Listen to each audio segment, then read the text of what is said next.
বৈষম্য বিরোধী ছাত্র আন্দোলন এই প্ল্যাটফর্মটা আমরা এখানে সবাই আমাদের পরিচয় ভুলে গিয়ে আমাদের কমন গোল নিয়ে আমরা এখানে আমাদের টার্গেট ছিল প্রথমত কোটা সংস্কার করা, দ্বিতীয়ত আমাদের টার্গেট ছিল ফ্যাসিবাদ মুক্ত বাংলাদেশ গঠন করা। তো এই ক্ষেত্রে আমরা মনে করেছি আমাদের পরিচয় যদি আমরা এখানে নিয়ে আসি, এখানে ফ্রাকশন হইতে পারে, দ্বিধা বিভক্তি হইতে পারে। তো সেই কারণে আমরা আমাদের পরিচয়গুলো সামনে নিয়ে আসি নাই, আমরা ইন্টারেস্টের কথা ভেবে সবাই কমন গোল নিয়ে একসাথে কাজ করেছি। আমি বৈষম্য বিরোধী ছাত্র আন্দোলন প্ল্যাটফর্মের শুরু থেকে 5 জুন থেকে 5 আগস্ট পর্যন্ত প্রত্যেকটা ইনসিডেন্টের সাথে আমি কানেক্টেড ছিলাম। পলিসি মেকিং এবং মাঠ পর্যায়ে সবকিছুতে আমরা মূল সমন্বয়ক যারা ছিল সবার সাথে আমি সার্বক্ষণিক কানেক্টেড ছিলাম, এবং এখানে সকল ছাত্র সংগঠনের অন্যান্য যারা আছে সবাই কানেক্টেড ছিল। আমাদের সম্মিলিত প্রয়াসের মাধ্যমে আমরা ফ্যাসিবাদ মুক্ত নতুন একটা বাংলাদেশ পেয়েছি। আমাদের একটা স্বপ্ন ছিল আমরা নতুন বাংলাদেশ বিনির্মাণ করব, এই জায়গায় আমরা সবাই এক ছিলাম। এখন আবার আমাদের তো এখানে কেউ কোনো ধরনের রাজনৈতিক উদ্দেশ্য নিয়ে আমরা আসি নাই, আমাদের উদ্দেশ্যটা ছিল ফ্যাসিবাদ মুক্ত বাংলাদেশ গঠন করা। এই ক্ষেত্রে এখানে প্রতারিত হওয়া অথবা অন্য কিছু এই আলাপগুলো আসা মানে আমাদের মধ্যে বিভাজন তৈরি করা।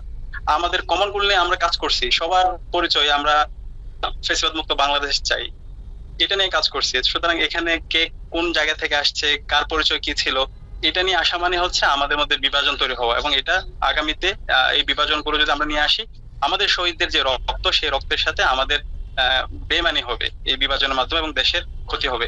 আমরা চাই সবাইকে নিয়ে একসাথে কাজ করতে, আমরা আর কোনো বিভাজন চাই না, এবং সবাই একসাথেই আমরা যেভাবে এই আন্দোলনটা এই অভ্যুত্থানটা সফল করেছি সেভাবে আমরা আগামী দেশ বিনির্মাণ করতে চাই। আপনারা ইতিমধ্যে জানেন ইসলামী ছাত্র শিবির ঢাকা বিশ্ববিদ্যালয়ের সভাপতি এবং সেক্রেটারির নাম প্রকাশিত হয়েছে।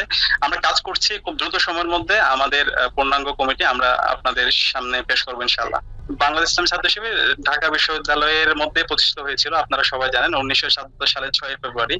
এরপর থেকে 2024 সাল পর্যন্ত সবসময় ঢাকা বিশ্ববিদ্যালয়ে ইসলামী ছাত্র শিবির কাজ করে গিয়েছে। গত 16 বছর ধরে এখানে এক ধরনের জুলুমতন্ত্র ছিল, ফ্যাসিবাদ কায়েম ছিল। শিবির সন্দেহে অথবা শিবিরের যখন কাউকে পাওয়া গেছে তাকে নির্মমভাবে নির্যাতন করা হয়েছে। নির্যাতন করার পরে তাকে হল থেকে বের করে দিয়ে থানায় দেওয়া হয়েছে, যেটাকে আমরা বলছি ডিহিউম্যানাইজেশন। আমাদের একজন মানুষের যে অধিকার থাকে ন্যূনতম, সে অধিকার পর্যন্ত শিবিরে ছিল না।